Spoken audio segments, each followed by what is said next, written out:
ચૌરાગરી કે ભૂપ કચેરી ખાય, કાં તો રાજા તરફથી કાંઈક દંડ આવે, કાં તો ચોર આવે ને ચોરી જાય, અને કાં તો દવાખાને જાય, કાંઈક થાય.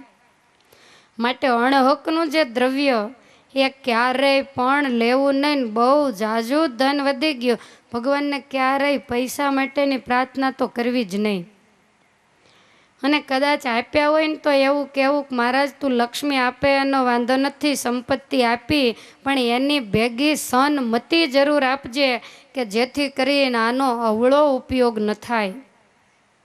સંપત્તિ કરતાં સન્મતિની ખૂબ જરૂર છે. જેની આગળ સન્મતિ હશે એની પાસે સંપત્તિ ઓછી હશે ને તો એ મહાસુખ હશે. દુનિયાએ એવું માની લીધું સંપત્તિમાં સુખ છે, પણ ખરેખર સંપત્તિમાં સુખ નથી. સંપ અને સન્મતિ હોય, રૂડા સંસ્કારો હોય, ત્યાં જ સુખ છે. એનો મતલબ એવો નહીં કે ભગવાન કોઈને દ્રવ્ય ન આપે, કારણ કે દ્રવ્ય હોય તો એનાથી ઘણા સારા રૂડા સત્કર્મો એ પણ થતા હોય.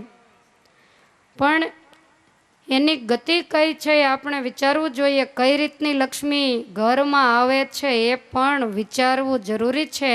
જ્યારે અતિશય દ્રવ્ય વધી ગયું ત્યારે જેનું નામ ધર્મરાજા, સત્યના પ્રભાવે જેનો રથ પૃથ્વીથી એક વેંત અધ્ધર ચાલતો, એવા ધર્મરાજા પણ જુગારની બાજીમાં બેસી ગયા. બેસી તો ગયા, પણ 42,000 દેશનું રાજ હાર્યા. 5 ભાઈઓની વચ્ચે એક સતી દ્રૌપદી હતા ને એને પણ આ બાજીમાં મૂકી દીધા, અને એને પણ હારી ગયા. આવો ધર્મવાળો માણસ જો આટલી બધી ભૂલ કરતો હોય તો બીજાની તો શું ગણતરી.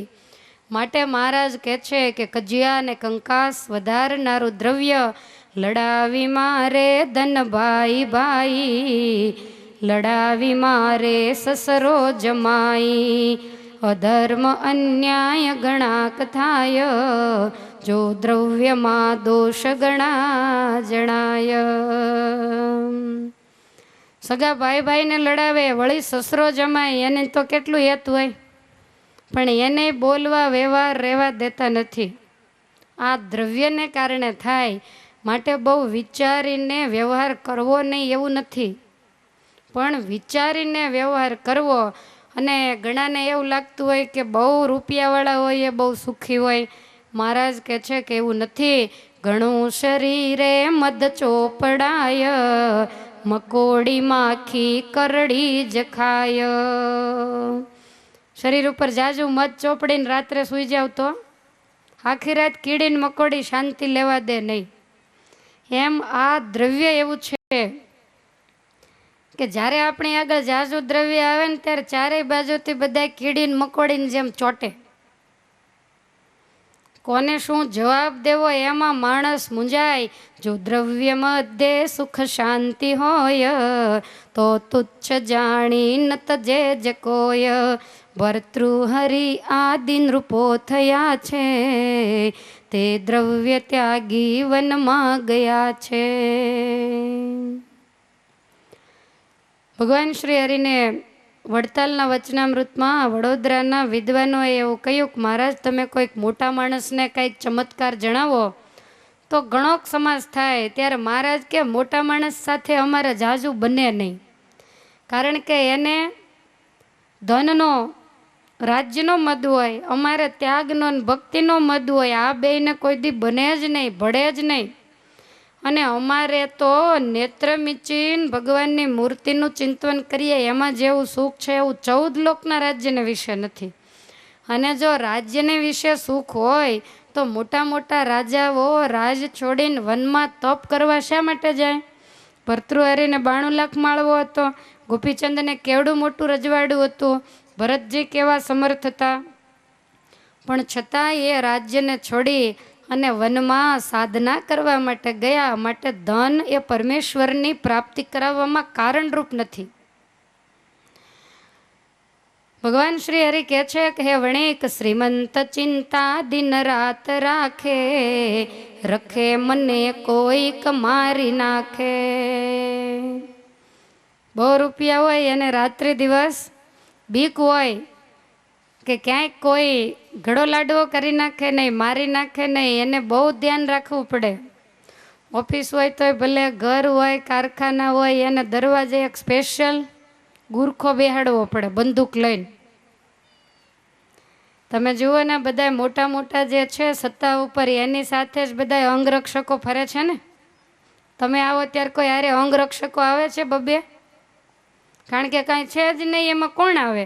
મંદિરની થેલીમાં રોકડા રૂપિયા સિવાય કાંઈ હોય નહીં. માળા હોય એમાં અડધા પારા બટકી ગયા હોય, લઈએ કોણ જાય? જ્યાં વધારે છે ત્યાં દુઃખ છે, બાકી ક્યાંય દુઃખ નથી. મહારાજ કહે છે કે શ્રીમંતને ઊંઘ સુખે ન આવે, તે દ્રવ્ય ઈચ્છા જન મૂર્ખ લાવે. કિસ્મતમાં હોય, ઠાકોરજી આપ્યું હોય, મહેનત પ્રમાણે એટલું ભોગવવું. પણ કહેવાનો મતલબ એવો કે એને માટે ખોટા કામ ન કરવા. પારકાના પેટ ફોડીને, બીજાને હેરાન કરીને ક્યારેય પણ આપ્યું હોય તો કાંઈ નાખી આવવું એવું કોઈ કહેતું નથી. પણ અનિતિ કરી અને ક્યારેય પણ ભેગું ન કરવું. તમે જોજો, ઊંઘની જાજી ગોળીઓ શ્રીમંતોને જ લેવી પડે. એ 2-5 મણની તળાઈમાં સૂતા હોય ને તોય આખી રાત ગલોટિયા ખાતા હોય. અને ઓલા ઝૂંપડપટ્ટીમાં રોડને કાંઠે તમે જોજો, સાવ બાજુમાં એ પાટલી ગોદડી પાથરીને સૂતા હોય ને આખી રાત ખટારાની ધડબડાટી બોલતી હોય તોય આ નસકોરા બોલાવતા હોય. કારણ કે આને ઉપાધિ જ નથી, રાતે કોક આવશે ને લઈ જશે. છે શું તો લઈ જાય? રોજ મજૂરી કરે એટલું રોજ સાંજે ખાય પીને પૂરું. ભગવાન શ્રી હરિ કહે છે કે જો પંથ ચાલે સવળે રમા છે, જો ઉલટે માર દિશે સદા છે. હવળે માર્ગે હાલે તો રમા, રમા એટલે લક્ષ્મી, અને હવળે માર્ગે જાય તો રમાને ઉલટાવો તો માર. એ માર ખવડાવે, હાડકા ભંગાવે. માટે આનો સદુપયોગ કરવો. ભગવાનના ભક્તોએ લોભને જીતવો. લોભ એકબીજાને વેર કરાવે, અવિશ્વાસ વધારે, સ્પર્ધા કરાવે. વળી સ્ત્રી, દ્યુત અને મદ્ય, આ 3 વ્યસનની અંદર પ્રવર્તાવે. લોભાત કામઃ પ્રભવતી ક્રોધો લોભાશ્ચ જાયતે, મોહેર્ષા મત્સરશ્ચ સર્વમ લોભાત પ્રવર્તતે. આ તમામ દોષો લોભમાંથી જન્મે છે. એક વાતને હંમેશા યાદ રાખો કે શાસ્ત્ર ક્યારેય કોઈ વ્યક્તિની નિંદા કરતું નથી, પણ એ વ્યક્તિની અંદર રહેલા દોષની નિંદા કરે છે. ખંડન એનું હોય છે. મહારાજે આજ લોભ દોષનું ખંડન કર્યું છે. બધાને જવાની આજ્ઞા કરી છે. ઉત્સવ પૂર્ણ થતાં બધાએ પોતપોતાને દેશ ગયા છે. સુરત મુનિ કહે છે કે હે રાજા, આ સરદારના ઉત્સવમાં કાર્યાણીપુરના અધિપતિ ખટવાંગ રાજા એટલે કે માચા ખાચર એ આવેલા. ભગવાને રજા લેવાનું કહ્યું એટલે માચા ખચર આવીને મહારાજને પગે લાગ્યા અને કહે છે કે ભગવાન, કાર્યાણી મારું ગામ છે, ખટવાંગ મારું નામ. જન્માષ્ટમીના ઉત્સવમાં તમે દિવ્ય દર્શન આપ્યા ત્યારથી આરંભીને હૈયામાં હાપડી ગઈ છે. તમે પ્રગટ ભગવાન છો. જ્યારથી સમજણો થયો ત્યારથી ભગવાનની શોધ કરું છું. આ જે ભગવાન મારા હાથમાં આવ્યા, માટે હે મહારાજ મારા કાર્યાણીપુરમાં પધારો. ભગવાન શ્રી હરિ કહે છે કે અહીંયા ચાતુર્માસ કરી અને તમે જાઓ, અમે જરૂર તમારા કાર્યાણીપુરમાં આવશું. ભગવાન પાસેથી વર લઈ અને માચા ખાચર સરદારથી નીકળ્યા અને ચાલતા ચાલતા ગઢપુર આવે છે. સત્સંગ જીવનના બીજા પ્રકરણના 22મા અધ્યાયમાં પહેલું ગઢડાનું નામ આવ્યું. હવે મહારાજ ગઢપુર તરફ આવે છે. સૌ પ્રથમ સુરત મુનિ પ્રતાપસિંહ રાજાને ગઢપુરની ઓળખાણ, એનો પરિચય કરાવતા એવું કહે છે કે હે રાજા, અસ્તિ પશ્ચિમ પાંચાલ દેશેષુ જન પાવની, અસ્તિ પશ્ચિમ પાંચાલ દેશેષુ જન પાવની, અસ્તિ પશ્ચિમ પંચાલ દેશેષુ જન પાવની, અસ્તિ પશ્ચિમ પંચાલ દેશ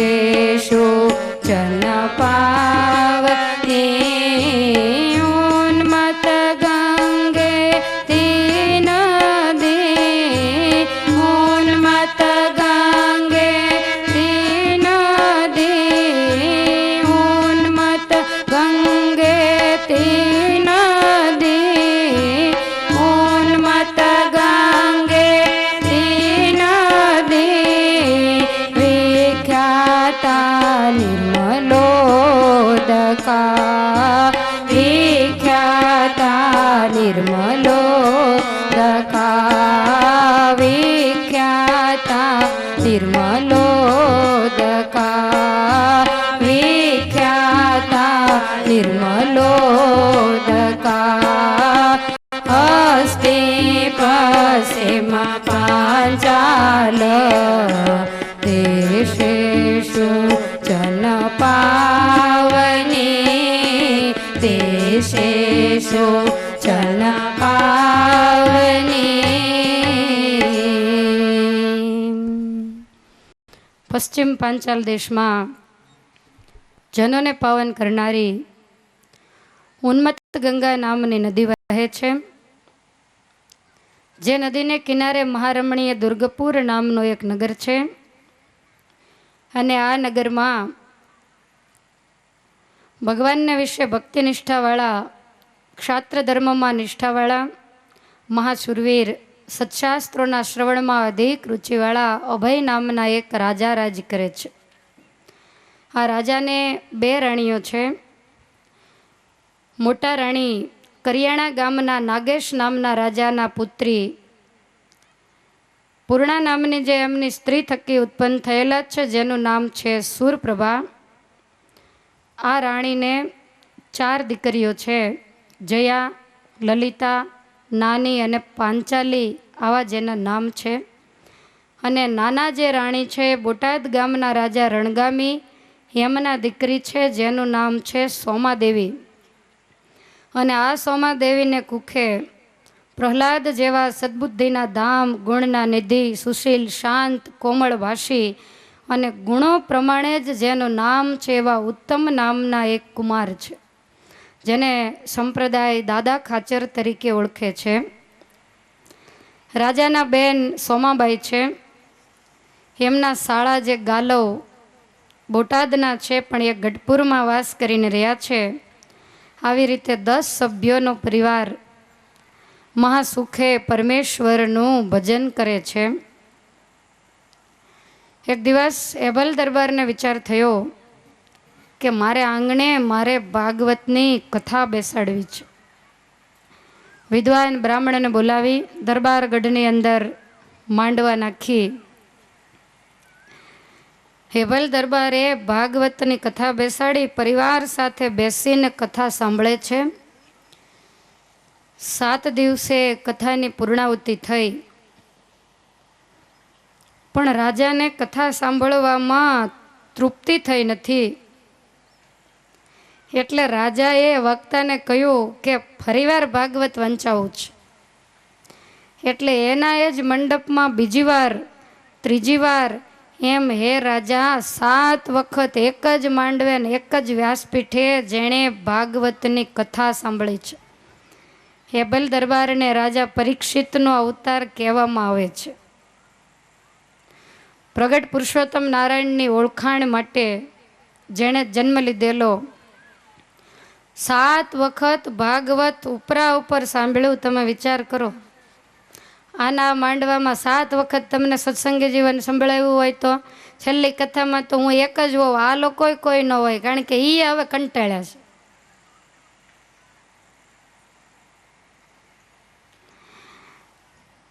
એકની એક વસ્તુ એને વારંવાર સાંભળવી અને રસપૂર્વક એને હૃદયમાં ઉતારવી એ કામ મહાકઠણ છે. પણ હેબલ દરબારે 7 વખત કથા સાંભળી. દાદા ખાચરની ઉંમર 3-4 વર્ષની છે, પણ પિતાની પાસે આસન નાખીને દાદા ખાચરે પણ 7 વખત કથા સાંભળી છે. અને એ કથાની અંદર એવો જ્યારે શ્લોક આવ્યો કે યદા યદા હિ ધર્મસ્ય ક્ષયો વૃદ્ધિશ્ચ પાપમનઃ તદા તુ ભગવાનીશ આત્માનમ સૃજતે હરિ. જ્યારે જ્યારે ધર્મનો ક્ષય થાય અને અધર્મની વૃદ્ધિ થાય ત્યારે ત્યારે ભગવાન મનુષ્ય જન્મને ધારણ કરે છે. હેબલ દરબાર કથા સાંભળતા સાંભળતા ઊંડા ઉતરી ગયા. મનમાં વિચાર થયો કે આની અંદર એવું લખ્યું છે કે અધર્મ વધે ત્યારે ભગવાન આવે, તો અત્યારે તો ખરેખરો કળિયુગ વર્તે છે. અને અધર્મએ માજા મૂકી છે તો ક્યાંક ભગવાન પ્રગટ થયા હશે. આમ મનોમંથન કરતા કથા તો પૂર્ણ થઈ. એમ કરતા શ્રાવણ માસ આવ્યો અને વદ એકાદશીનો દિવસ બ્રાહ્મણોને બોલાવીને દરબારમાં મહાપૂજા કરાવી અને ત્યાર પછી ભગવદ્ ગીતા વંચાવી. સાંજે એકાદશીના જાગરણમાં પોતાના પરિવાર સહિત એભલ દરબાર બેઠા છે. સંબંધીજનોની સાથે શાસ્ત્ર ચર્ચા કરે છે અને એમાં દિવસે જે ભગવદ્ ગીતા વાંચી એ ગીતાજીના શ્લોક ઉપર ચર્ચા ચાલે છે કે યદા યદા હિ ધર્મસ્ય ગ્લાનિર્ભવતિ ભારત અભ્યુત્થાનમ અધર્મસ્ય તદાત્માનમ સૃજામ્યહમ પરિત્રાણાય સાધુનામ વિનાશાય ચ દુષ્કૃતામ ધર્મ સંસ્થાપનાર્થાય સંભવામી યુગે યુગે. હેબલ દરબાર બોલે છે કે હે સંબંધીજનો, અત્યારે ઘોર કળીકાળ વર્તે છે અને ચારેય બાજુ એટલા બધા પાપાચાર વધ્યા છે. શુદ્રા દ્વિજ સમાચારા શુદ્રાચારા દ્વિજાતય. શુદ્રો બ્રાહ્મણનો ધર્મ પાળે, બ્રાહ્મણ શુદ્રનો ધર્મ પાળે, કોઈ કોઈને ધર્મની મર્યાદા રહી નથી. અને હે સંબંધીજનો, અત્યારે ત્યાગીઓ ગ્રસ્ત જેવા થયા. ત્યાગીના મઠમાં મંદિરમાં ક્યાંય સંપત્તિ સમાતી નથી અને ગૃહસ્થ બિચારા ત્યાગી જેવા થઈ ગયા, ભિક્ષુક જેવા થઈને ફરે છે. આ કળિયુગના લક્ષણ છે. એટલે મને એવું લાગે છે કે ભગવાન ક્યાંક પ્રગટ થયા હશે. ધર્મની મર્યાદાઓ નેવે મુકાવા માંડે ત્યારે ભગવાન આ ભૂમંડળ ઉપર મનુષ્ય જન્મ ધારણ કરીને પધારે છે. અને જ્યારે અધર્મ વધે ત્યારે એકબીજાના ધર્મ એકબીજા પાળવા માંડે. તમે ત્યાગીના ધર્મ પાળવા માંડો ને ત્યાગી ગ્રસ્ત જેવા થઈ જાય. આ કળિયુગના લક્ષણો છે. પણ હંમેશા ધર્મ દરેકને પોતપોતાનો જ શોભે. તમે અમારા જેટલા નિયમ પાળવા માંડો તો એ તમારા આશ્રમને શોભાસ્પદ નથી. તમે બધા અમારી જેમ આગાર્યો કરતા હો તો બધા એકબીજાથી 2-2 ફૂટ આગા બેસતા હો તો આખું ફાર્મ માળી લે તોય સમાય નહીં. તમને આ વસ્તુ શોભાસ્પદ નથી. એ અમારો ધર્મ છે, તમારો નહીં. ઘણા ગૃહસ્થોને પણ ભક્તિ વધારે બહુ વધી ગઈ હોય તો એવું કરતા હોય કોઈ નડે નહીં. એવું કશું જરૂરી નથી. આ ધર્મ છે પણ વધારાનો છે, તમારો પોતાનો ધર્મ નથી. હા, એવું ક્યાંક આપણે બહાર ગયા હોઈએ, એવા કોઈ કામે ગયા હોઈએ, આપણને શંકા થાય, આપણે ઘેર જઈને નાહી લેતા હોય, એ વસ્તુ આખી જુદી છે. એ પોતાની વસ્તુ થાય. પણ ઘણા તો દુનિયાને દેખાડવા જ ધર્મ પાળતા હોય. જોનારાને એમ લાગે કે આ બહુ ધર્મવાળા. કોક મહેમાન આવીને બેઠા હોય તો પલંગ ઉપરની ચાદરે કાઢી નાખે. આ ધર્મ નથી, આ અવિવેક છે. તમે ગૃહસ્થ છો તો તમારે માટે આ વસ્તુ યોગ્ય નથી. અમે હોઈએ ને તમે કંઈક અડ્યા હોય તો ધોઈ નાખીએ, એ વસ્તુ આખી અલગ. તમારો અને અમારો આશ્રમ જુદો છે. પછી અમે તમારી જેવા થઈ જાય કે કાંઈ બાદ જ નહીં તો એ અમારા માટે પણ શોભાસ્પદ નથી. જેનો જે ધર્મ હોય એ પાળે તો જ શોભા છે. ગૃહસ્થ હંમેશા ગૃહસ્થની મર્યાદામાં શોભે. તમે એક જ કલરના કપડાં પહેરીને ફરો તો, જોકે તમે એવું કરો જ નહીં. તમારી આંખો તો કલર જ ગોતતી હોય કે હજુ મારે આ નથી. ફેક્ટરીઓવાળા તમને ઓળખે, નવા કાઢે. તે દિવસે નહોતું કોઈ આ બેને પૂછ્યું કેટલી સાડીઓ છે એમ, બધા હેઠું જોઈને બેઠા. તો એ અમારો વિષય છે, એ તમારો વિષય નથી. માટે દરેકે ધર્મ પોતપોતાનો પાળવો. અને મહારાજે શિક્ષાપત્રીમાં એવું લખ્યું, પર ધર્મો ભયાવહ. પારકો ધર્મ એ તો ભયને ઊભો કરનારો છે. પારકો ધર્મ પાળવા જાવ તો કોક દી મારે ખાવો પડે. તમને એમ થાય કે કાંઈ ધર્મ પાળવામાં થોડો માર ખાવો પડે, પણ ખાવો પડે.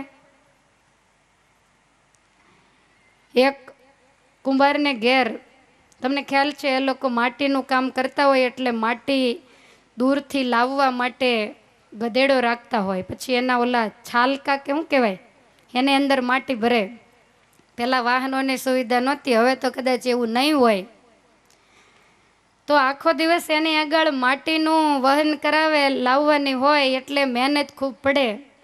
પછી સાંજે એને સારી રીતે સાચવે, ખાવાનું કાંઈ જે કાંઈ અપાતું હોય એ ખૂબ સારી રીતે આપે, વારે વારે એનું ધ્યાન રાખે, કારણ કે એની આગળ મહેનત કરાવવાની હોય.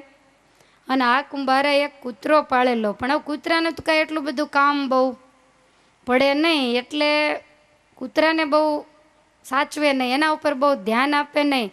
જ્યારે કૂતરો છે એ વફાદાર પ્રાણી અને બહુ ચાલાક પ્રાણી છે, ને એટલે જ તમે મા બાપને પડ્યા મેલીને એને ગાડીમાં ફેરવો છો. તમે સમજદાર જ છો. એને ફરવા લઈ જાય, જેને અડવાથી એ નાવું પડે, ઓલા મા બાપ બિચારા હાથે હેરાન થતા હોય, આને સવારે નવડાવે. અહીંયા તો હજી નહીં હોય, અહીંયાથી થોડુંક આગળ કદાચ હશે. એટલે કૂતરાને મનમાં એમ થયું કે અમારા બેયના માલિક એક છે, અને મને એણે કોઈ કારણસર જ અહીંયા રાખ્યો હોય, પણ હવે મારે તો આવું કાંઈ ભાર ઉપાડવાનું કામ હોય નહીં, મારે કાંઈ બોલાય નહીં, માલિકને કહેવું શું? બેય પ્રાણીઓને જો રાખ્યા હોય તો એના પ્રત્યે ભેદ બુદ્ધિ ક્યારેય પણ રખાય નહીં. એટલે કૂતરાને કાયમ મનમાં એવું થયા કરે કે મારું કામ પડતું નથી, એટલે શું થાય, મારે શું કહેવું? એમાં બનવા કાળા બહેનું એવું કે એક દિવસ રાત્રિએ કુંભાર સૂતેલો ને એમાં ચોર આવ્યા. ચોર આવ્યા તો હવે આ કાંઈ પાછું ગધેડાનું કામ થોડું, આ તો કૂતરાનું કામ છે. એટલે કૂતરાને મનમાં એમ થયું કે કેટલાય સમયથી મને ખાવાનું મારા ઉપર ધ્યાન બિલકુલ દેતો નથી, એટલે મારે કાંઈ માથાકૂટ કરવી નથી, ભલે ને ચોરી થાય, મારે શું? એને મારી નથી પડી, મારે એની શું પડી હોય? એ તો છાનો માનો બેઠો. હવે ચોર વંડી ઠેકીને અંદર ઉતરો, ધીમે ધીમે બિલ્લી પગલે એની વાંસરીમાં ચડ્યો. એટલે બાજુમાં પેલો ગધેડો બાંધ્યો હતો ને એનાથી રહેવાયું નહીં, એટલે એણે કૂતરાને કીધું કે માલિકને વફાદાર રહેવું જોઈએ, અત્યારે તારી ડ્યુટી છે, એટલે જ તો તને રાખ્યો છે, માટે તું જરાક ભસે તો ચોર તરત જતો રહે અને માલિક જાગી જાય. કૂતરો કાંઈ બોલ્યો જ નહીં. હોંશરીમાં ચોર આંટા મારે, પેલા ગધેડાથી રહેવાયું નહીં. એ કૂતરાને કહે છે કે લા તને કહું છું, માલિકને વફાદાર રહેવું જોઈએ, માટે તું બસ, નહીતર આપણા માલિકના ઘરમાંથી ચોરી દ્રવ્ય વસ્તુ પદાર્થ જશે. કૂતરો કહે છે તું છાનો માનો બેસ, હું ભસવાનો નથી, તને સારું સારું ખવડાવે, તારું ધ્યાન રાખે, મારી કાંઈ જરૂર નહીં, એટલે મને કાંઈ ખાવાનું આપતો નથી, મારી કોઈ સાર સંભાળ લેતો નથી, મારે શા માટે ભસવું જોઈએ? ત્યારે પેલો ગધેડો કહે છે કે ભલે માણસ એવું ન કરાય, તું બસ નહીતર ચોરાઈ જશે. કૂતરો કહે છે તારે જે કરવું એ કર, બાકી હું ભસીશ નહીં. ગધેડા કે તો કાંઈ નહીં, તું નહીં ભસ તો હું ભોંકીશ. કૂતરો કે તારે જે કરવું એ છૂટ.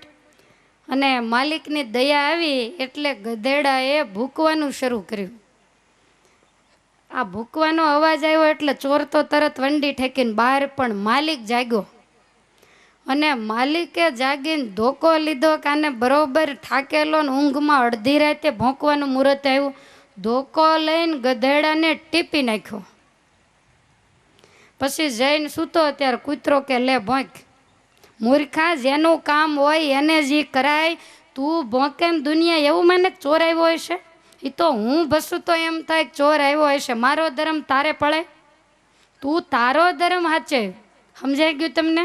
હવનો ધર્મ હવને પડાય, નહીં તો હાડક્યા ભાંગી જાય. આવી દશા થાય. માટે એભલ દરબાર કહે છે કે શુદ્રા દ્વિજ સમાચારા શુદ્રાચારા દ્વિજાતય. બધા એકબીજાના ધર્મને મૂકી વર્તે છે. પતિવ્રતા ધર્મહીના વ્યભિચાર પરા સ્ત્રીય. સ્ત્રીઓ પણ પોતાનો ધર્મ છોડીને વ્યભિચાર પરાયણ થઈ છે. બ્રાહ્મણો સુરામાંસનું ભક્ષણ કરતા થયા છે. આખા પરિવાર સહિત એભલ દરબાર બે હાથ જોડીને કહે છે કે હે ભગવાન, આ હળાહળ કળિયુગ થકી તમે અમારું અને અમારા પરિવારનું રક્ષણ કરજો. આવી રીતે જ્યાં ચર્ચા ચાલે અને એ જ વખતે ડેલીએ ખટખટ અવાજ આવ્યો. સેવકને મોકલોને જ્યાં દરવાજો ખોલ્યો ત્યાં તો કારિયાણી નરેશ ખટવાંગ રાજાનું આગમન થયું.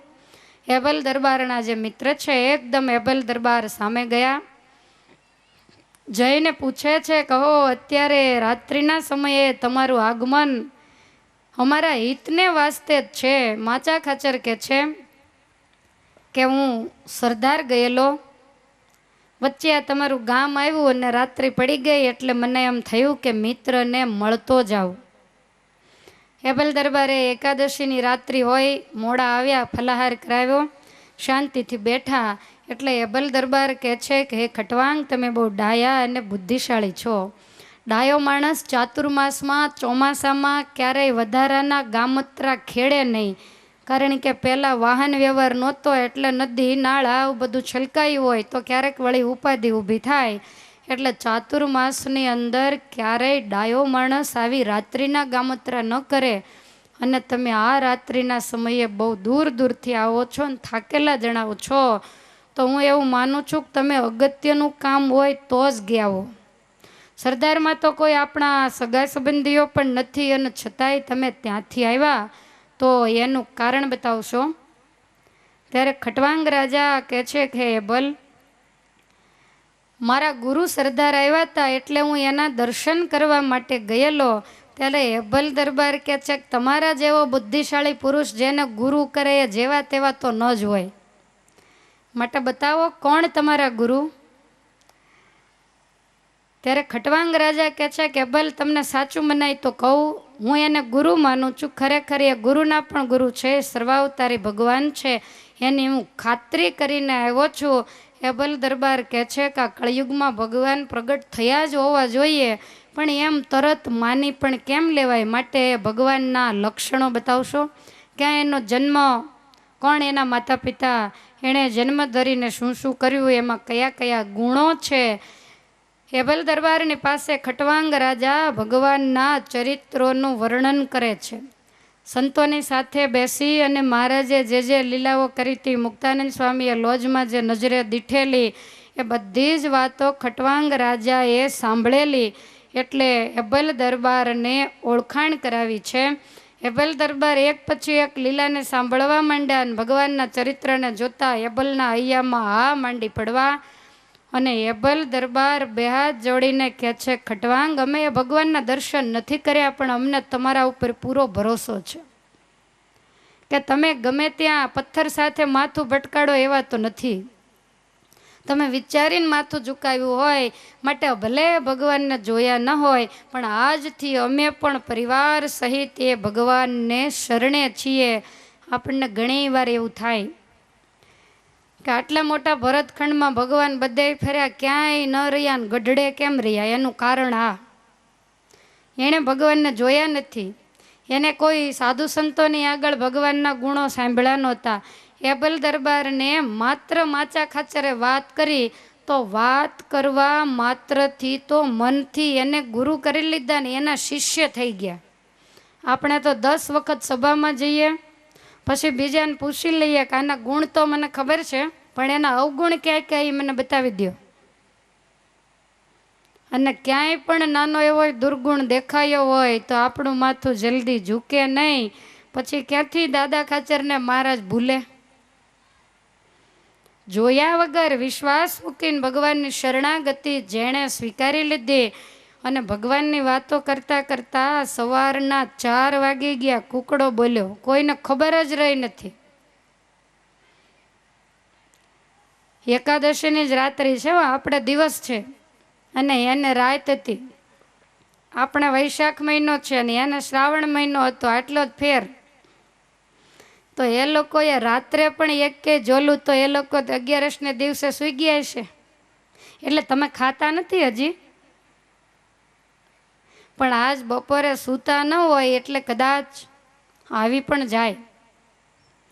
સવારના 4 વાગ્યા અને 4 વાગતા ખબર પડી કે હો આ તો સવાર પડી ગયું. એબલ દરબાર બે હાથ જોડીને કહે છે કે ભગવાનને અમે જોયા નથી, પણ તમે જરાક વર્ણન કરીને બતાવો કે એ ભગવાન કેવા છે, ને પછી અમે એનું ધ્યાન કરશું. એબલ દરબારને ધ્યાનની રીત શીખવાડી, સમગ્ર મૂર્તિનું અંગો અંગનું વર્ણન કર્યું. નખથી શિખા સુધી એ ભગવાન કેવા છે જેને સત્સંગી જીવનમાં ધ્યાનાષ્ટક કહેવામાં આવે છે. ખટવાંગ રાજા કહે છે કે હેબલ અથ મન શિષને સ્થિરત્વ માપતે ભગવતી માનુષ્ય મૂર્તિ વાસુદેવે નિજ રુદિ પૃથગે કમેક મંગમ ચરણતલાદિ વિચિંત્ય મસ્ય પુંસા. તમારે ધ્યાન શીખવું છે કે તમને આવડે જ છે બધું? આવડતું જ હોય ને. સુરતનો એટલો સારો સત્સંગ અને ધ્યાન ન આવડે એવું થોડું બને. અમારે તમે જુઓ સાવ બુઢિયા લોકો છે ને એને પણ આ અષ્ટકના 14 શ્લોક અઘરામાં અઘરું અષ્ટક કહેવાય, પણ હાવ અભણ જેવા છે ને એ 14 શ્લોક આંખો વીંચીને લાઈનમાં મોઢે બોલે છે. કરવું હોય તો શું ન થાય? કાળા માથાનો માનવી ધારે તે કરે. અનેક પ્રકારની ભાષા છે. તમને અંગ્રેજી ભાષાનો બહુ મહિમા છે, પણ અઘરામાં અઘરી જો દરેક ભાષામાં કોઈ ભાષા હોય તો એ છે સંસ્કૃત. અંગ્રેજીમાં કાંઈક ગોટાળા થાય ચાલે, અહીંયા તો મીંડાનોય ફેર પડે એટલે અર્થનો અનર્થ જ થઈ જાય. અર્થ બિલકુલ ફરી જાય. આટલી બધી અઘરી આ સંસ્કૃત ભાષા છે તો એ લોકો કેટલો ખટકો રાખતા હશે. એને કંઈક વાડીએ જવાના એવાય કામ હોય. આપણે તો અહીંયા તમારે એ કાંઈ નથી, અને છતાંય ખટકો રાખીને અઠવાડિયામાં એક મંત્ર પાકો કરીને આવે. લગભગ આપણા જે જાણીતા અષ્ટકો છે એ બધા જ મોઢે થઈ ગયા છે. વળી અર્થ સહિત સમજાવેલા છે, એમને એમ નહીં, ખાલી પોપટિયું જ્ઞાન નહીં. એટલે કરવું હોય તો બધું થાય, બેઠા બેઠા માથા ધૂણાવવા હોય તો કાંઈ ન થાય. પછી કહેવાવાળા તમને કહેતા જ હોય, પણ એ બિચારા કેટલુંક કે તમે કરીને ન લાવો તો. કીર્તન પાકા કરવાના આપતા હોય, નથી આપતા આવું કાંઈ, પણ આપણે કરતા હોઈએ તો ને. આજે સાવ અભણ એ બધાય તમારા જ સંબંધીઓ છે ને, તે એને પૂછી જોજો. 100 થી 125 પદ મોઢે બોલે, અને અત્યારે તો એવી જપાજપી બોલાવી છે કે 1.25 લાખ કીર્તનના પદ લીધા છે. અમુક અમુકે એવા નિયમ લીધો છે કે રોજના 150 કીર્તન બોલવા, અને એ કોક પાછળ પડ્યું હોય એમ નહીં, મૂર્તિને સંભાળીને વ્યવસ્થિત રીતે બોલવા. આટલા બધા કામકાજની વચ્ચે ગામડામાં રહેતા હોવા છતાંય થાય, તો આપણે અહીંયા રહેતા હોઈએ તો ન થાય? પણ ખટકો રાખીએ તો થાય. તમને રાગ ન આવડતો હોય તો મંદિરે બહેનો ન શીખવાડે કે ના પાડી દે તમને કે તમે અહીં ન આવતા? શીખવાડે ને. ઘણા એવું બાનું કાઢતા હોય કે અમને કોઈ રાગ નથી શીખવાડતું. અમથા તો બધાય રાગ કાઢતા બહુ આવડે છે, કીર્તનના રાગ જ કેમ નથી આવડતા? અમુક અમુક વખત તો રોતા હોય તો આપણે કન્ફ્યુઝ થઈ જાય કે ગાય છે કે રોવે છે. એવું મસ્ત બધું બોલતા હોય કંઈક. આપણે બહુ શીખવાની જરૂર છે. સ્વામિનારાયણ સંપ્રદાયની ગરિમા તો તમે જુઓ. મહારાજની સાથે જે અષ્ટનંદ કવિઓ હતા, જેમણે હાથમાં કલમ લઈ અને પ્રગટ પુરુષોત્તમ નારાયણની સામે જોઈને કીર્તનો બનાવ્યા, અને એ કીર્તન 1, 2, 3, 4 નહીં, 27,500 પદ નંદ સંતોને હાથે લખાયેલા છે. બીજા અત્યારના તો જુદા, પણ નંદ સંતોને હાથે 27,500 પદ લખાયેલા. અને એમાંય પ્રેમ સખી પ્રેમાનંદ સ્વામીએ તો ગજબ કર્યો, એકલાએ 14,000 પદ લખ્યા છે. સંપ્રદાયમાં હજી બહારેય નથી પડ્યા. આટલા જાડા 2 પુસ્તક બહાર પડ્યા ત્યારે 4,000 પ્રેમાનંદ સ્વામીના પદ બહાર પડ્યા છે. તમે વિચાર કરો, 14,000 પ્રેમાનંદ સ્વામીના કીર્તનમાંથી 14 આપણને આવડે છે. મહારાજ કે કળિયુગમાં શ્રેષ્ઠ ભક્તિ હોય ને તો એ કીર્તન ભક્તિ છે. તમે કામકાજ કરતા હો, હાલતા ચાલતા સ્વામિનારાયણ કરવામાં મન આડું અવળું ક્યાંક ભાગી જાય. આમાં તો ભાગે મેળ જ પડે નહીં, તરત ભૂલ પડે. એટલે ભગવાનમાં વૃત્તિ રાખી અને કીર્તન ગાવા જોઈએ. અમુક બહેનો તો એવા સુરવીર છે કે જેણે જનમંગલના 1.25 લાખ તો પાઠ લીધા છે. ઘરનું કામ કરતા કરતા, વળી જમ્યા વગર બપોર સુધી ઘરકામ કરતા કરતા પાઠ કરતા હોય. કોઈ રોજના 150, કોઈ 200 પાઠ કરે. એકાદશી જેવું હોય ત્યારે 500 જનમંગલના પાઠ કરે છે. માટે સમયનો સદુપયોગ જો કરવો હોય ને તો જરૂર થાય. અને એ બધા તમારા જ વડવાઓ છે ને, એને પૂછી લેજો ને કે આ સાચું કહેતા હતા કે તમારા વખાણ ખોટા કરતા હતા. એ બધા અહીંયા આવતા જ હોય છે. અત્યારે ઘણી જગ્યાએ જઈએ તો એ કીર્તનાવલી હોય, કીર્તનો અલગ પડ્યો હોય, પડી હોય એટલે એમ થાય કે આ રવેડે ચડ્યા લાગે છે. માટે આવું કાંઈક કરી અને સમયનો સદુપયોગ કરવો. ઘરની અંદર રસોઈ થતી હોય, બીજા કંઈ કપડાં ધોવા, બીજું ત્રીજું કોઈ પણ કામ થતું હોય તો એ કામકાજ કરતાં કરતાં એ ભગવાનના કીર્તનો બોલાતા હોય, સ્તુતિઓ બોલાતી હોય તો એ રસોઈમાં ક્યાંય ભૂલે ન થાય ને સરસ મજાની બને. બીજા વિચારો તો બંધ થાય. તમે જેવા વિચાર કરતાં કરતાં રસોઈ કરતા હો એ રીતનું અંતઃકરણ જમનારાનું થાય. માટે બોટાદવાળા બહેનોને તો હું ખાસ વિનંતી કરીને કહીશ કે જેણે કીર્તનના પદ ન લીધા હોય, જેટલા થાય એટલા રોજના 5 બોલાય તોય થોડી ખોટ છે. માટે કાલ પૂર્ણાહુતિ છે ને પરમદી, ત્યારે નક્કી કરીને આવજો કોને કોને લેવાના છે. અહીંથી કીર્તનની બુક તો મૂકેલી જ હતી, લીધી જ હશે. આટલી નાની એવી બુક થેલીમાંય રહે, બસમાં બેઠા બેઠા થાય ને રિક્ષામાં બેઠા બેઠાય, મંદિરમાં બેઠા બેઠાય થાય. કે આખો દી થોડી મંદિરમાં 24 કલાક કથા ચાલુ હોય. એકાદશી જેવો જ્યારે દિવસ હોય ત્યારે નંદ સંતોના પવિત્ર કીર્તનો, જે ભગવાન સ્વામિનારાયણના કાન તળેથી પસાર થયેલા પ્રસાદીના જે શબ્દો, કીર્તનો જ્યારે બોલાતા હોય, ગવાતા હોય ત્યારે આમ મૂર્તિમાન નજર સામે દ્રશ્ય ખડું થઈ જાય, ભગવાનની મૂર્તિ ખડી થઈ જાય. માટે આવા નિયમો લેવા. તમે જો નિયમ આપશો તો જ આનાથી થશે. આ વર્ષે તમે નિયમ લ્યો અને પછી આવતા વર્ષે તમે જોજો કેટલા થાય એની ગણતરી કરજો. અને આ વખતે નિયમ ન લેતા અને આવતા વખતે કેટલા થાય એની ગણતરી કરજો, તો તમને ખ્યાલ આવશે. ઘણીવાર આની અંદર આપણી આળસ કારણભૂત હોય કે અમારે સમય ન હોય, અમારાથી ન થાય. અડધી કલાકનો સમય મળે તોય બુક લઈને બેસી જઈએ, સામે મહારાજની મૂર્તિ પધરાવીએ, ગાતા જઈએ, જોતા જઈએ અને ભગવાનની મૂર્તિને હૃદયમાં ધારતા જોઈએ. ક્યાં સુધી આપણાથી આગા રહેવાના છે? ઘણા એવું કહેતા હોય કે અમને મૂર્તિ નથી દેખાતી. ભગવાન કહે છે કે આ જીવે કયે દાડે દાખલો કર્યો ને અમે ન દેખાણા. કેદી અનશન વ્રત લઈને બેસી ગયો, દર્શન ન દો ત્યાં સુધી પાણી નથી પીવું ને અમે દર્શન ન દીધા. મહારાજ કે એને આળસ જ એટલી બધી છે, એ કાંઈ કરતો જ નથી. ધંધાર થઈ ગયા હોય, દુકાને બેઠા હોય, કારખાને બેઠા હોય, એને કીર્તન ન થાય, તમારે તો થાય ને. અને ઠાકોરજીએ તમે જુઓ તો ગોઠવણી કેવી કરી છે, શું એણે તમારા ઉપર દયા કરી છે નથી સમજાતું. એ લોકો કાંઈ પણ કરે ને એમાં અડધું તમને મળે ને તમે જે કરો એ તમારી એકલાને રહે. બોલો, આ તો શાસ્ત્રનો નિયમ છે. એની અંદર એવું લખેલું છે, કારણ કે સ્ત્રી છે હંમેશા પુરુષને આધીન છે, એની અનુમતિમાં એની આજ્ઞામાં રહેવું પડતું હોય. તો પુરુષ જે કાંઈ સત્કર્મ કરે તો એનું અડધું ફળ સ્ત્રીને મળે, અને એ કાંઈ ખોટા કર્મ કરે તો એ એકલા ભોગવે. અને સ્ત્રી કાંઈ સત્કર્મ કરે તો એને એકલીનું, અને એનાથી કાંઈ ભૂલ થાય, કાંઈક ખોટું કર્મ કરે તો બેયનું અડધું અડધું. ભગવાનની દયાને જ બીજું હું, તમે વિચાર તો કરો. માટે એવું લાગે તો 100 કીર્તન ગવાય 10 એને દઈ દેજો. ભગવાનનું નામ સ્મરણ, 1.25 કરોડ મંત્રનો જાપ કરીએ.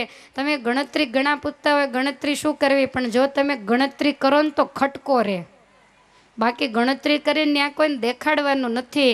જપજપ્યું લઈ અને જ્યારે સમય હોય ત્યારે જપ કરીએ ને સાંજે ડાયરીમાં લખી લઈએ. તમારે ક્યાં બીજો હિસાબ કરવો હોય.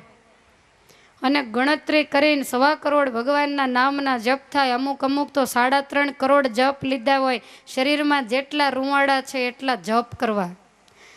ઘણા બહેનો જપ કરતા હોય એટલે અહીંયા જ જોયું છે એટલે કહું છું કે આપણી સાથે વાતો ચાલુ હોય અને જપ્યું તો આને જપ ન કહેવાય. એક પણ વખત દબાવેલો જે મંત્ર એ ફોગટ ન જવો જોઈએ. એક વખતે ભગવાનનું નામ લેવાવું જોઈએ. માળાઓ લીધી હોય, વડીલ હોય, અને વળી જપજપિયામાં ઓલા અંગ્રેજી અક્ષર તે કાંઈ ઉકલે નહીં. ઘડિયા ઘડિયા મીંડા થઈ જાય ને પૂછપૂછ કરવું કેટલા થયા, હારા હોય તો ઠીક, નગર કે રોજ હું મંડ્યા છો. તો એને માટે માળા અતિ ઉત્તમ છે. ઘણા 1.25 લાખ માળા કરીને પછી આરામ કરે. આરામ શું કામ? ખાઈને આરામ જ કરો છો કે હવે મહિનો નથી ખાવું? એક વખત પૂરી થાય બીજી વખત પૂરી થાય ત્રીજી વાર. આપણે કામ શું છે? માટે ગણતરી કરી અને જપ કરવાનો નિયમ લેવો. હવે હમણાં તો આવવાનું નથી, પણ આ તો જે દી આવવાનું થાય મારે છે ને પરમ દિવસે બધાને જેને જેને લેવા હોય એને નિયમ આપવા છે. અહીંયા આવીને કાંડું બંધાવીને નામ લખાવીને જપ લેવા હોય તો જપ, જન્મંગલના પાઠ લેવા હોય તો પાઠ. ભલે તમે ઘનશ્યામ મહારાજ નિમિત્તે લો, એની કોણ ના પાડે છે? જે લેવું હોય તે, પણ નાનો આંકડો નહીં, મોટો આંકડો જ લઈ લેવાનો. એટલે લીધેલા હોય તો પૂરા થાય. અને જીવને ખટકો રહે એ થોડો વહેલો ઉઠતા શીખે, બપોરે થોડુંક ઓછું સૂતા શીખે, ખોટો ટીવી ઓટલે પેટલે સમય ઓછો બગાડે. જો કાંઈક એને અનુસંધાન અને કાંઈક આધાર હોય તો. માટે બધાએ તમે આ પાડો તોય ભલે, ના પાડો તોય ભલે, જપજપિયા તો અહીંયા દરેક મંદિરે મળે જ છે. માળા હોય તો તમને વળી આમ બેસતા શરમ લાગે કે નીકળતા રસ્તે શરમ લાગે કે હાથમાં ગૌમુખી લઈને થોડું નીકળાય? તમારી એવી માન્યતા, પણ જપજપ્યું લઈને તો નીકળાય ને. અખંડ ભગવાનનું સ્મરણ થાય, પ્રભુનું સ્મરણ સુધારે મરણ.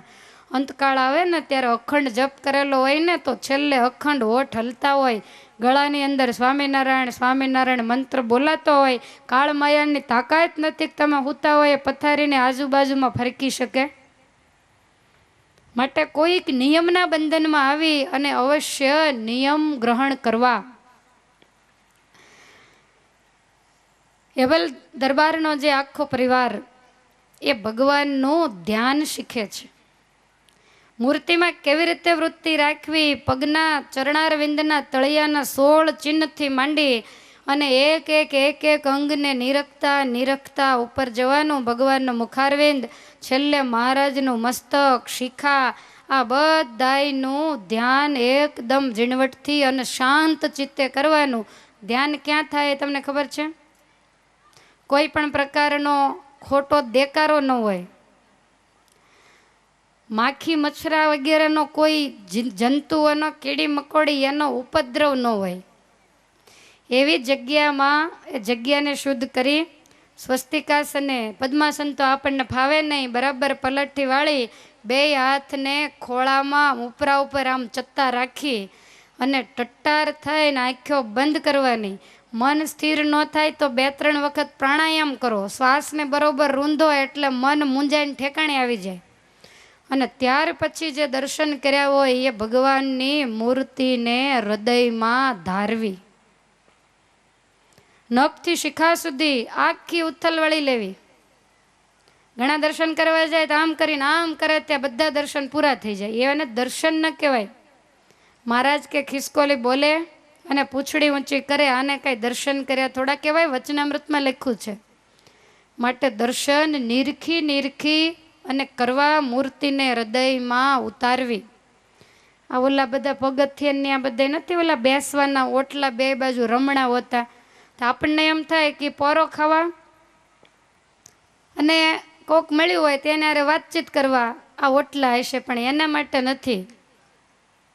ઘણા ન્યા જઈને બોલતા હોય પગ વાળા ને પાપ ટાળ્યા. પાપ ટાળ્યા નહીં, પાપ વધારે. ન્યા જઈને જો ગપ્પા મારીએ તો.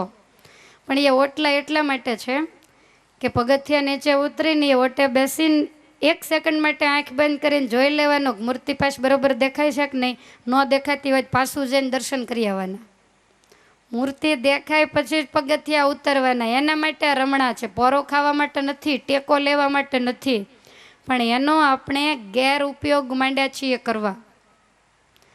તો ભગવાન શ્રી હરિનું ધ્યાન કેવી રીતે કરવું એ બહુ શીખવા અને સમજવા જેવું છે. આખી મૂર્તિના ધ્યાનની રીતિ ખટવાંગ રાજાએ શીખવાડી દીધી. અને ત્યાર પછી સવારે પારણા કરાવ્યા, સ્નાનાદિ ક્રિયા કરાવી. અને એબલ દરબાર કહે છે કે ભગવાન કારિયાણી પધારે ત્યારે તમે અમને સમાચાર આપજો. અમારે હમણાં આજુબાજુમાં બીજા રજવાડાઓની સાથે થોડો વિખવાદ છે, એટલે અત્યારે નીકળાય એમ નથી. ને એ વખતે ખટવાંગ રાજાએ સંકટહર દશાવતાર સ્તોત્ર આપ્યું. કોઈ શત્રુઓનો ઉપદ્રવ હોય, કાંઈ પીડા હોય તો સંકટહર દશા અવતાર સ્તોત્રનો પાઠ કરવો. ખટવાંગ રાજાએ આપેલું આ સ્તોત્ર એબલ દરબાર નિત્ય એનું પાઠ કરતા. ખટવાંગ રાજા તો ગયા અને એબલ પરિવાર કાયમ ધ્યાન કરે, ધ્યાનમાં મૂર્તિ દેખાવા માંડી. પ્રગટ ભગવાનને મળવા માટે બધાય અધીરા બન્યા છે. એક દિવસ એબલ દરબાર કહે છે કે હે કુટુંબીજનો, સાધના અને તપ કર્યા વગર કાંઈ થોડા ભગવાન મળે, માટે આપણે જ્યાં સુધી ભગવાનના દર્શન ન થાય ત્યાં સુધી કાંઈક તપશ્ચર્યા કરીએ. મોટાબાન લાડુબાઈએ નિયમ લીધો, ભગવાનના દર્શન થાય ત્યાં સુધી એક દિવસ નહીં ને એક દિવસ ખાલી 100 ગ્રામ અનાજ જમવું, ધારણા પારણા, રસકસ વિનાના, ઘી, તેલ ને મીઠું, આ 3 વસ્તુ ક્યારેય, અને ગળપણ એ ક્યારેય ખાવું નહીં. મોડું જમી એક દિવસ નહીં ને એક દિવસ ખાલી 100 ગ્રામ અન્ન લેવું. આવા આકરા તપ લીધા. દાદા ખાચર પણ ભગવાનના દર્શન ન થાય ત્યાં સુધી ધારણા પારણાનો નિયમ રાખે. 4 વર્ષની ઉંમર છે. આ પાને પાને ગઢડું લખાણો ને વચનામૃતના પાને પાને દાદો લખાણો એ કાંઈ અમથો નથી લખાણો. એણે ભગવાનને મેળવવા માટે કેટલી કુરબાનીઓ આપીને, તમે જ આજ બધા વિચારો ને, આજ 11 છે તો આપણે શું અહીં હાવ ભૂખ્યા બેઠા છીએ? તો કેટલું કેટલું જમીન આવ્યા હશે ને વળી ખીચડી ને ખીર તો મૂળિયામાં જ ગઈ. હવે નવું નવું જ ખાવાનું. આનું નામ એકાદશી છે, પણ આપણે એનું નામ પાડ્યું 11 એટલે 11 રસ ભેગા થાય એનું નામ 11. સવારે જુદું હોય, બપોરે જુદું હોય, તો 5 વાગે તો એમ થાય કે આજ 11 છે એટલે સાંજે કાંઈક બનાવશું. આવી રીતે માંડ માંડ, તોય પાછી દશમ દોઢીને 12 બમણી તો ઊભી જ હોય. કાલ સાંજે તો દબાવીને ખાધું જ હોય. અને આવતીકાલે સવારે એમ થશે કે જલ્દી નાસ્તો તૈયાર કરો, કાલની 11 છે. 11 ચોદાર આંસુડે રોવે મારી કઠણાઈ.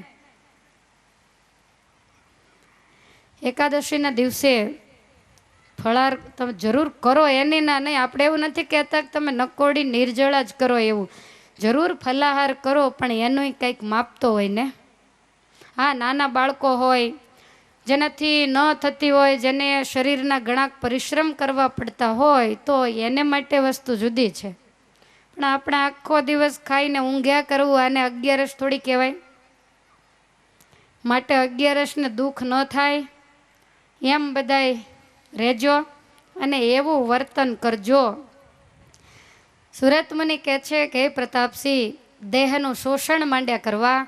દિવસ પછી દિવસ જવા માંડ્યા. હાડ પિંજર જેવા આખા પરિવારના શરીર થઈ ગયા.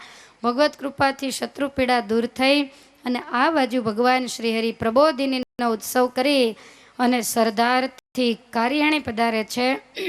એક ઘોડેસવારને આગળ મોકલો. એણે સમાચાર આપ્યા, ખટવાંગ રાજાના આનંદ સમાતો નથી. આખા કાર્યાણી પૂરને વાળી ચોળીને સાફ કરાવીને રસ્તા ઉપર સુગંધી જળના છંટકાવ કર્યા. ઘેર ઘેર આશોપાલવના તોરણ બાંધ્યા. પ્રગટ ભગવાન પહેલા વહેલા આજ અમારા પૂરમાં પધારે છે. ખટવાંગ રાજા સામયું સજ્જ કરી અને ભગવાન શ્રી હરિની સામે ગયા છે. 1 ગાઉ સુધી દરેક ઉતારાઓ વગેરેની વ્યવસ્થા કરાવી અને ધામધૂમથી મહારાજને પોતાના દરબાર ગઢની અંદર પધરાવ્યા. બીજા જે કોઈ સંતો હતા, હરિભક્તો હતા, એને યથાયોગ્ય ઉતારા આપ્યા. ખટવાંગ રાજાએ ભગવાન શ્રી હરિનું પૂજન કર્યું. મહારાજે એને શ્રી કૃષ્ણ રૂપે દર્શન આપ્યા છે. 2 હાથ જોડી અને ખટવાંગ રાજા ભગવાન શ્રી હરિની સ્તુતિ કરે છે. શ્રી નીલકંઠ જય બદ્ધ વિમોચનાય શુદ્ધાય બુદ્ધિ નિધયે સુરમોહનાય ભક્ત્યાંગ જાય શરણાગત જીવનાય કૃષ્ણાય તે ભગવતે સતતમ નમોસ્તુ. હે નીલકંઠ, બદ્ધ જીવાત્માઓને મુક્ત કરવા માટે તમારું આ અવની ઉપર અવતરણ છે.